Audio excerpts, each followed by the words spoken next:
At ngayon naman, Dayan, sumula sa mga technology, mga passwords at sa privacy, ngayon naman alamin natin itong Indigenous Peoples Education. Lahat ng yan dito lamang sa K-12 Kaalaman.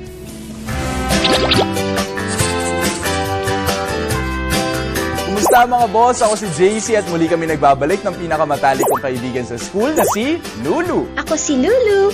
Mas pasisiglahin namin ni Lulu ang umaga ninyo sa atid naming kaalaman tungkol sa K-12. Na bahagi ng Philippine Development Plan o PDP. Edukasyon para sa lahat. Ito ang patuloy na isinusulong ng ating pamahalaan. At kapag sinabing lahat, ibig sabihin ay mabibigyan ng pagkakataon ang bawat Pinoy na makapasok sa paaralan, anuman ang estado niya sa buhay, kultura, relihiyon, at iba pang grupong kinabibilangan. Ngayong araw, isa na namang good news ang hatid namin ni Lulu sa inyo. Yehey!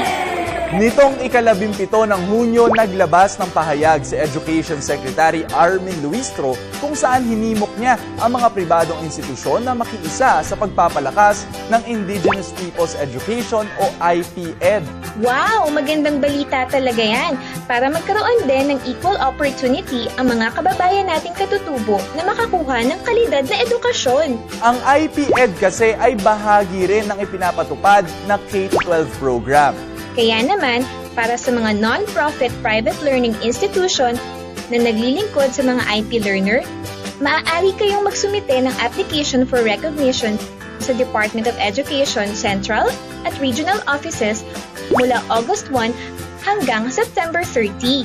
Magsumite lang ng mga sumusunod: Basic School Profile, Proposed Basic Education Programs, Proposed Curriculum o Course Offering, Number of Prospective Enrollees, Profile of Teacher, Staff, Personnel, Application Fee na 1,500 pesos, kopya ng Student Manual at kopya rin ng School Calendar.